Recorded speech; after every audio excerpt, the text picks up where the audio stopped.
6 à 11, bien qu'il n'y ait pas d'autre évangile. On voit que ces gens-là ont écrit, eh bien, dans les cœurs, dans les pensées des hommes, un autre évangile. Pourquoi? Parce que leur plume est mensongère.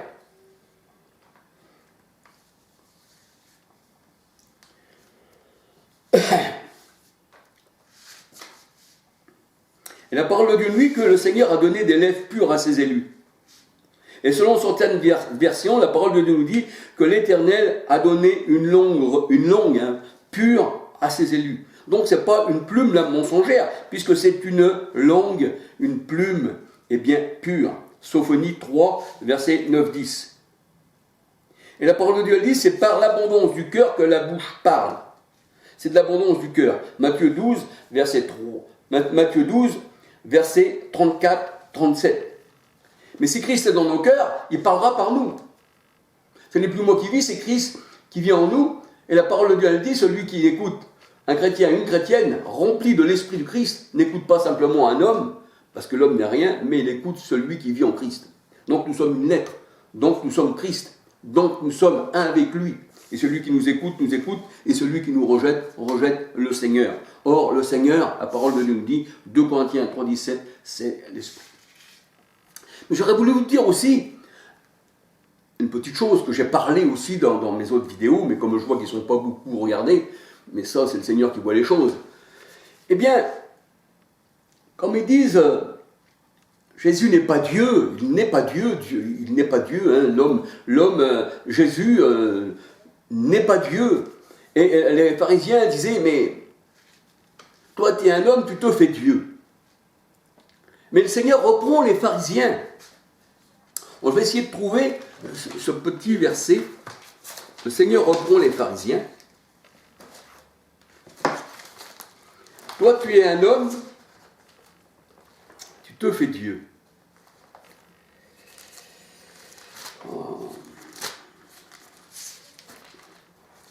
Au sujet de David. Alors le Seigneur, je vais tout de suite vous parler là pour rechercher le verset. Le Seigneur posa une question aux pharisiens. Et il disait aux pharisiens, le Fils de l'homme, de qui est-il le Fils? Alors, les pharisiens, les scribes, ils disent de David. De David. Alors le Seigneur, il dit, puisqu'il est le fils de David, pourquoi donc David l'appelle Seigneur, poussé par l'Esprit Saint? Pourquoi donc David appelle-t-il Jésus son Seigneur, puisque Jésus serait plutôt son fils? Et il dit, David, poussé par l'Esprit Saint, l'appelle son Seigneur. Or, le Seigneur, c'est l'Esprit, de Corinthiens 3,17, nous savons. Et là, les scribes ne pouvaient rien dire. Là, le Seigneur, eh bien, leur avait fermé la bouche. Et ceux qui disent aujourd'hui que Jésus est simplement un homme, eh bien, le Seigneur aussi pourrait dire, mais qui n'est pas Dieu, bien sûr, simplement un homme qui n'est pas Dieu, le Seigneur pourrait dire aussi à ceux qui nient la divinité du Christ, pourquoi donc David l'appelle-t-il son Seigneur, puisque vous dites qu'il est son fils? Alors le psaume 51, qu'est-ce qu'il est dit? Pardon, psaume 51.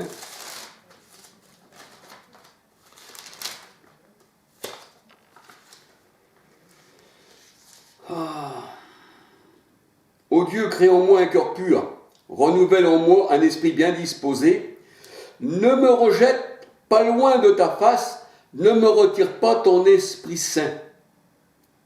Rends-moi la joie de ton salut et qu'un esprit de bonne volonté me soutienne. Ne me rejette pas loin de ta face, ne me retire pas ton Esprit Saint. Et nous savons que Romains 8,9 nous dit que le Saint-Esprit, c'est l'Esprit du Christ. Et que l'Esprit de Jésus-Christ était dans David.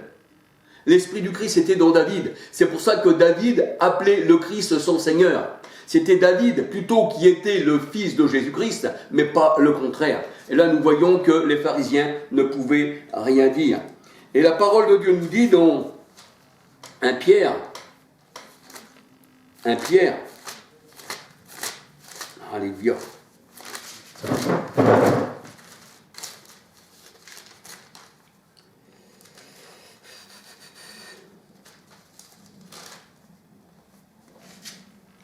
Alors nous savons que les prophètes ont parlé de la part de Dieu par le Saint-Esprit. On voit même qu'il y avait aussi, David a parlé, les prophètes ont parlé par le Saint-Esprit.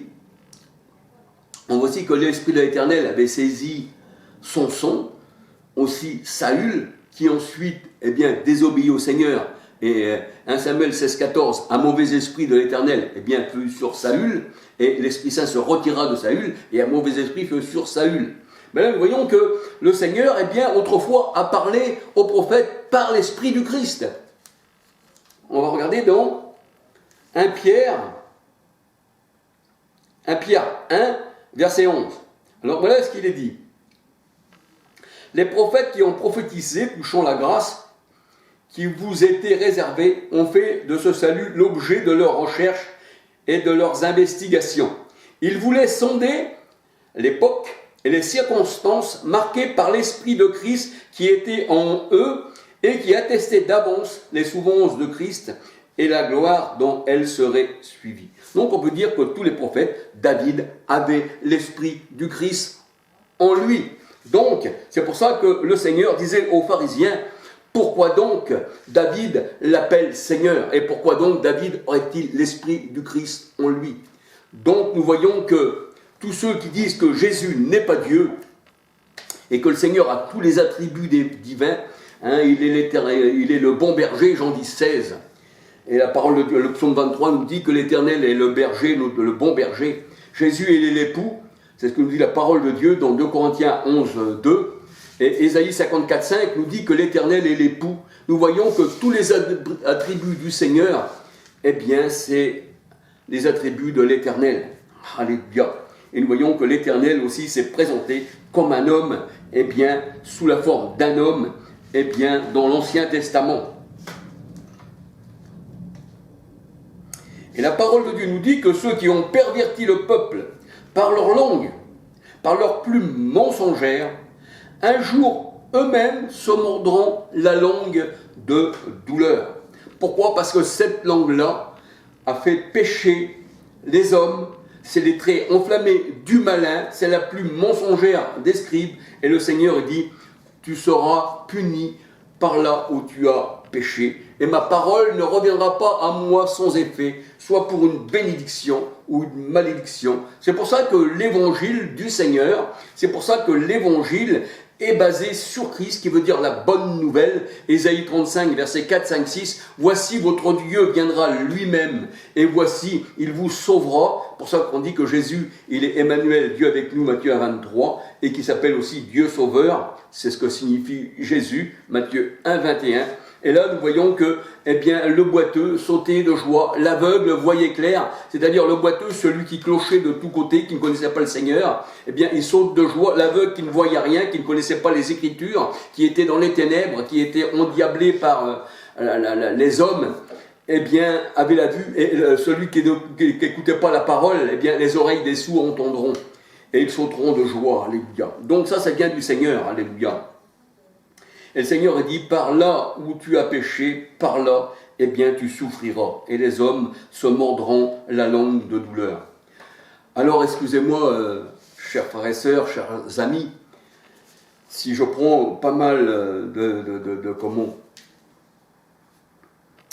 on va dire d'études, et que ça parle toujours un peu pareil dans mes études, mais il y a toujours quelque chose de nouveau, c'est pour ça qu'il est bon de parler aussi, toujours de dire, comme disait Jérémie, ainsi parle l'Éternel, l'Éternel, l'Éternel.